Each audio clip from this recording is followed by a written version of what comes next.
Next up, I want to introduce winners of the Arts Grant. This is Kwaku and Melanie.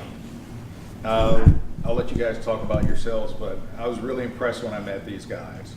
They have a pretty impressive background. They quit their jobs to move here and start their company, okay? So this is true entrepreneurship. Yeah. All right, so let's hear their story. Ilerasoft. Okay.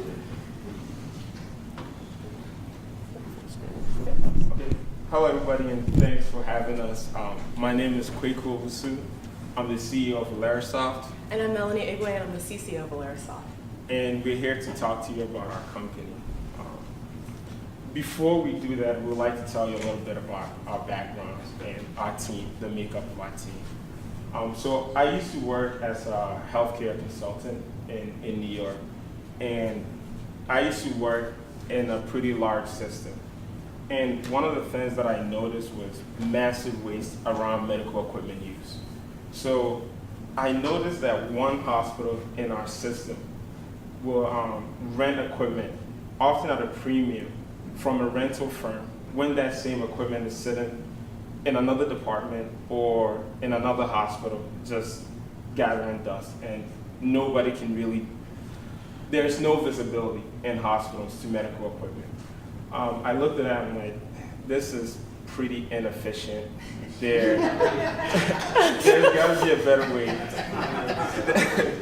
It was pretty inefficient, and there's gotta be a better way. At the same time, I was finishing my master's in healthcare management, and one of the things that we were learning is that healthcare is one of the only industries where technology drives up cost. So if you look at any other industry, cell phones, when they first came out, they were really expensive. Over time, it goes down. You look at televisions, even rockets to space.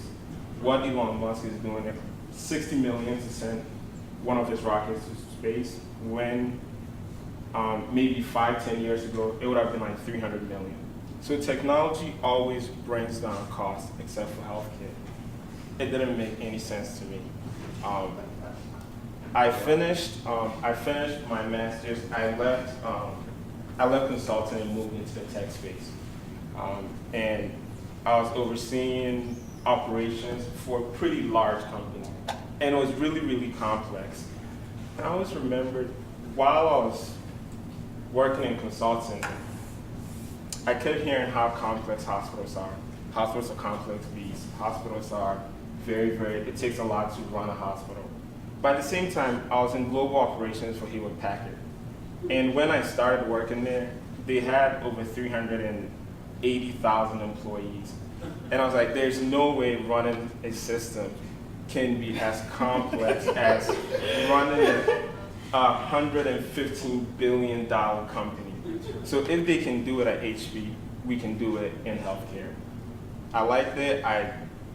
The problem of the underutilization and the waste, it never left me. I quit my job, and I said, okay, let's focus on this with all my effort. In validating the problem, I met up with Melanie, who was working as a data analyst for a clinical engineering firm at a pretty large system in Houston. Yeah, so I have about 5 years of healthcare experience that spans from project management. I started off in infection prevention, and then my last role was a data analyst for clinical engineering for Memorial Hermann in Houston, Texas. Where I fit into this is that I oversaw the FDA safety recall for the entire system for Memorial Hermann, and the software that we were given had a lot of gaps. And unfortunately, patients died because of poor as well as defective medical equipment. And the reason for this is because they didn't have information in terms of the safety of the equipment, and also there was no mechanism to make sure that collaboration and also exchange of information was available for the different service lines as well as the people maintaining the equipment. Frankly, after I heard a patient die on the phone, that was it for me. She died because of an implantable pacemaker clinical engineering managed the battery, cardiopulmonary managed the pacemaker, risk management had the recall, and it was an entire mess that was completely preventable because we did not have the technology in place, nor did we make sure that we made sure that we collaborated in terms of information. So when I met Kwaku, he was validating the utilization. I thought, this is awesome because I'm managing equipment that is extremely wasted. Reps are coming in and just telling us, yeah, this is what you're gonna buy. And if we don't flinch, they increase the price even more. So seeing this as an opportunity to really improve safety as well as save money for hospitals was something that I had to be a part of. Okay. And our third team member, his name is Ross. He's based out of Houston currently. I work with him at HB. He's the engineer on our team. And for him, this is also very personal. A family member of his spends a lot of time in the hospital, and he's seen some things that the minute I went to him, I said, hey, Ross, you're a pretty great engineer. I'm starting this company. And I told him what I was doing. He just said, okay, I'm jumping in. So now that's just a little bit about ourselves. We want to tell you about the problem.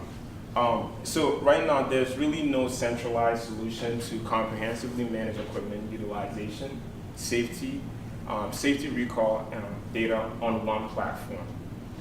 Because of this fragmentation, there's severe underutilization of medical equipment. It leads to poor safety, where each year 50,000 people are hospitalized due to defective medical equipment. And on top of it, there's no mechanism to really share equipment inside the hospital and across the system. So right here is, I know it's a bit wordy, but we left it there on purpose. This is a study from GE Healthcare. So most equipment in hospitals tend to be like ventilators, infusion pumps, telemetry units. They make up about 95% of a hospital's clinical asset, but they are used about 42% of the time. So this is a huge number for hospitals, because you can imagine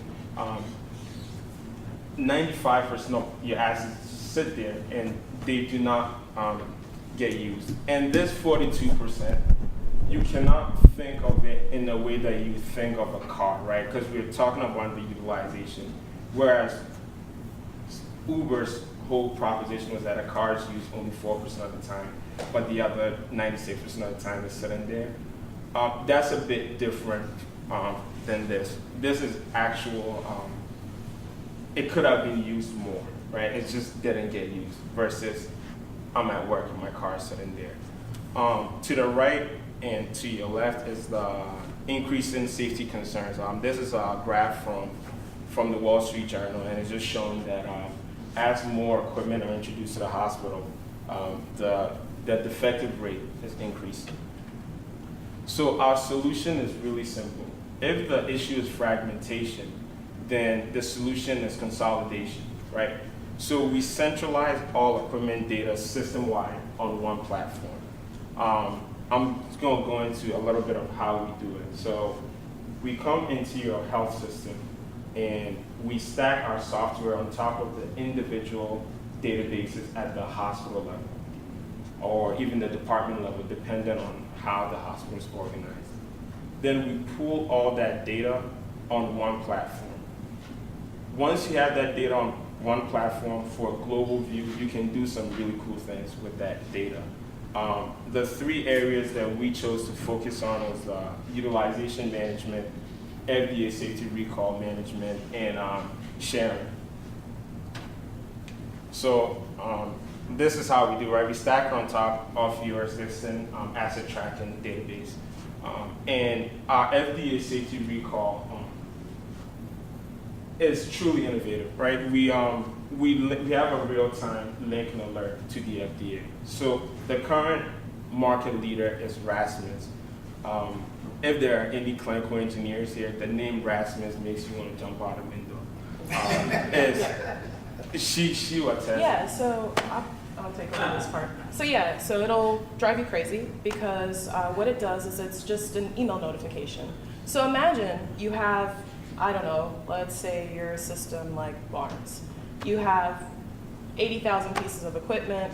You get an email alert that says, hey, GE vital sign monitor, it may be defective. You should check it out. So now you have to scrub all of your inventory throughout all of your different facilities to identify this and then hope that that model matches what the recall is actually calling for. It's not relevant, and frankly, it's time consuming. So what we've done is eliminated that. We've made it a one-to-one, where we've taken the unique device identifier that the FDA has on devices and link it through serial number manufacturer so that it's a one-to-one and it's very clean. There's also an issue of nomenclature within hospitals in terms of manufacturers. We've standardized that so that every system that we go to, there's a standard format so that when that information comes through, it's clean and you can be able to link that information effectively and in a relevant way. Okay, so yeah, she explains that really, really well. On our utilization management, we also have a score, right? We have something that we call the efficiency score, and it is essentially, we extracted something from the financial world and brought it into healthcare. So your efficiency score is your credit score, but for medical equipment, right? So we learned early on that identifying waste, saying that you're wasteful with your medical equipment, there's some value to it, but I'm pretty sure hospitals know that there are some waste with medical equipment. So what we do is we score it. So each and every single piece of equipment within your hospital gets a credit score, just like how we all have a credit score. And we tell you for every day that this equipment goes unused, this is how much it costs you, right? So it's a dashboard that it makes it very simple to see how efficiently you're using your equipment over time. So that's one aspect of our utilization management. The second part of it is identifying the waste and even telling you it's costing you this much may not be enough for you to take action. We actually have we provide recommendations. So the first recommendation that we provide is to share the equipment, right? If you have equipment that is not being used in one hospital, you can bring it to another hospital within your system, right? Our second recommendation is donation, right? I come from the Northeast, and she's from Texas, but in coming up here to Missouri, we drove through some very rural areas. And you can tell that those hospitals are hurting, right? So what we tell hospitals, and say like a Barnes, like you're a pretty wealthy hospital, and on top of it, you have more equipment than you need. Maybe you can share that. You can donate those equipment to hospitals in rural Missouri or rural Illinois that need it. We want to take it a step further and actually partner with NGOs and bring those equipment that are not being used, that are oversubscribed and is costing you so much money, bring it to a developing country. I'm from Ghana, she's from Nigeria. There are NGOs that already do this, and we make sure that the equipment that they send in are actually good equipment, right? It has the PMs, it has everything that you would expect the equipment to have. And then we provide a lot of analytics. We have dashboards, analytics that tells you how efficiently you're using your equipment, and the decision, it helps you make purchasing decisions, life cycle management of the equipment. So I want to talk a little bit about the market, right? So this is a $4 billion market that we're playing in, the asset management and the recall safety software market. We like our recall software solution, and we see other industries where we can bring this product to. The first one is pharmaceutical recall management. So each year, 50,000 people are injured by defective medical equipment. But those are injuries. When you take that into the pharmaceutical world, these are things that you're literally putting in your body. So there have been a lot of instances where drugs have killed people, and a lot of times it's the same issue that we saw in hospitals. Data fragmentation. There's a little piece of data here, another one here, and people miss it and people die. So we want to bring a little bit of some of the efficiencies that we have on the equipment recall to the pharmaceutical space. And then in 2020, we want to attack the food traceability recall market. So everybody knows what happened to Chipotle when their market cap dropped like 20 billion. So there's a huge problem with food safety in America. And again, it is a problem of fragmentation, and what we want to do is that we want to consolidate that, put everything on one dashboard, and truly control the supply chain, right? From as upstream as possible to when it gets in your fridge, and notify people when the equipment, the food has been recalled. So our go-to-market is really simple. We have a SaaS application, and we have 3 customers. Our first customers are hospitals and health systems. Our secondary customers are also our ambulatory surgery centers. So like her, we know that the sales cycle for hospitals tend to be very long. But for surgery centers, it's not as long. And again, they are performing the same surgeries that hospitals perform, right? So we see an opportunity to bring more intelligence to their equipment recall software. And then our third customer are actually the OEMs of the equipment. Because we have a hospital systems whole equipment database on our platform, we are able to see preference data, right? Like how many times did the nurses or the techs use the GE versus the Philips, right? Maintenance data, PM data, which ones tend to break more, right? What are the features that are causing people not to use this product? And we want to sell that data back to the manufacturers, right? So we'll go to GE and tell GE, look, focus on X, Y, and Z in your next iteration instead of ABC, because no one really cares about ABC, and it's X, Y, Z is the reason why you're losing market share. And another important thing about this is that a lot of smarter OEMs will have a meter on their equipment where they can see when the equipment breaks and things like that. But they do not have that same meter on the competitors, right? So we kind of want to become like a consumer reports for this, where once a month or every quarter we release these kinds of reports to the OEMs. We're starting with St. Louis. We're going to go to Kansas City next, and then Chicago. So this is the financial value to our product. Each year, there are about $31,000 wasted in just underutilization, right? So that costs hospitals almost $11 million. We believe we can cut that in half, and that's the savings that the hospitals will realize, about $5.5 million. Our assumption is a hospital with about 250 beds. Again, the average bed count for the US is around 178, but we're focusing on hospitals that tend to be in systems and tend to be in more urban and suburban areas as opposed to the rural ones. So they tend to have a lot more beds. And these are just our metrics, right? We expect a $375,000 average yearly contract. We contract for 36 months, and that gives us about 1.1 LTV. And this is our milestones and timeline. So we won the ARCH grants in November, and it gave us $50,000. And with that $50,000, we've been able to produce a product, build a product that works.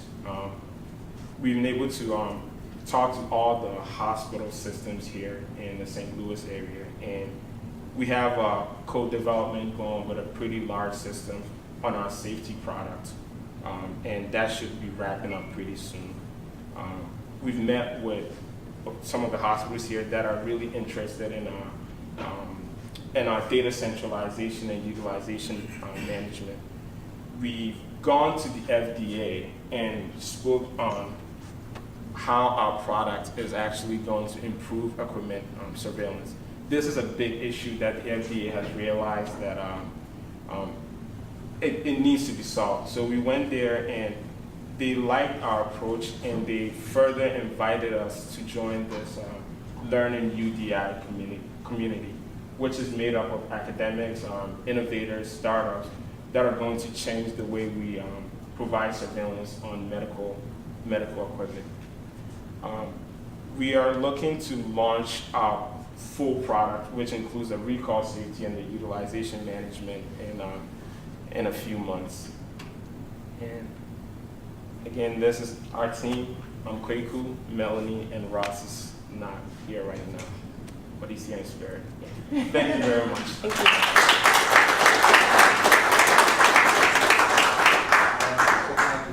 Questions. Great presentation. I love the product. I love the idea. So huge need. Some of my questions are around the data inputs. So the question sort of comes up, what is that initial survey? Where are you getting the data for what equipment an institution has bought? So is it from their data set that you're plugging into and interfacing? Is it from the groups that sell to them? So that's question one. Okay. And then the second question is, how are you determining, when these items are actually being used? In other words, when they've gone from closet to actually bedside. I'll take that. I guess we'll split it up. Yeah. Yeah, so on the data, what we do is we actually take the data from the hospital's equipment data. So what we're doing is we're like, whatever asset management software that they're using, we're taking it and pulling it from that.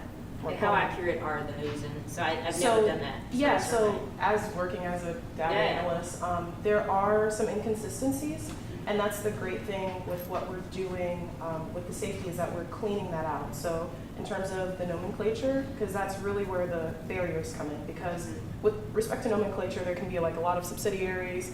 GE owns a lot of different medical device companies that are named a lot of different things, so kind of standardizing that information, we do that.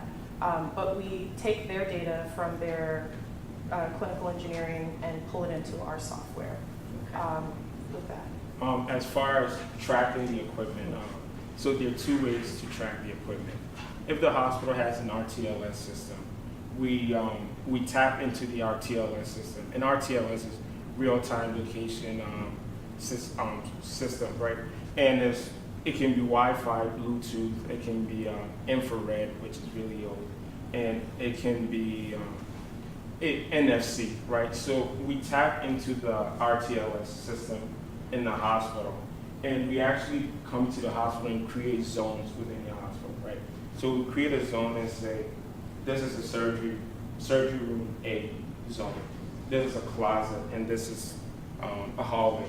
So as the equipment moves across the hallway, it is in constant communication with the RTLS system, so we can see in real time where the equipment is.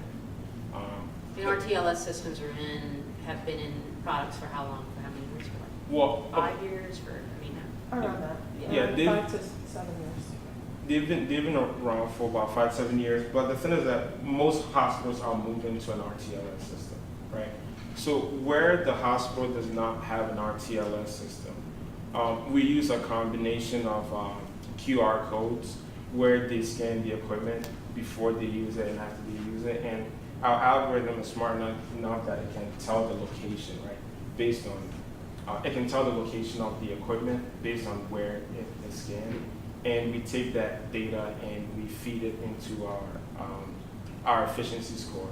So our efficiency score really is comprised of about 4 different things, right? We take the type of equipment that you have. because some equipment will inherently have higher utilization than the other. Then we take the time of day, is it a peak period or is it an off-peak time? Then we take the category of the equipment, and our algorithm spits out a number that anybody can just see and say, this device has an efficiency score of say 40 versus 80. So we also have a gamification where literally different departments in this in the system, right? So the cardiology department in one hospital versus another one can look at and see who's using the equipment more efficiently, right? So we also have that gamification platform built into our software. And just to add on to that, a huge thing that we're looking at, because there's different kinds of utilization. What we're trying to capture is interaction-based utilization and really give the hospital as well as hospital system a good understanding between, if you have this many patients and this kind of census, do you need this many devices as well? So that's something that's really important in terms of really hunkering down with like the finances to understand like the census that you have versus the equipment that you have as well. So that's something we're after. Do a little deeper dive on the analytics for justifications when they were originally proposed to purchase that equipment as opposed to the utilization, and how your platform can help. That's a great question. Okay, so because we are capturing the true demand of the equipment, right? We feed that data back into the purchasing of equipment, right? So hospitals and executives can use our data to say, okay,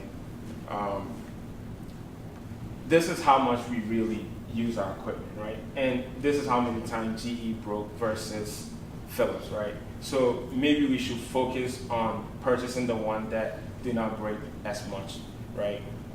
That's one of the data points that we give to the hospitals.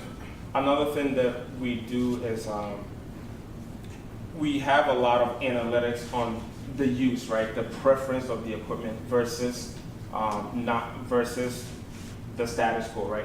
And the status quo is that before they were kind of blind, right? So like she said, the rep from GE will come in there and tell you this is the latest and greatest thing that every other hospital is using. And they have the VACs, which are committees that are tech committees that decides which technologies come into hospitals.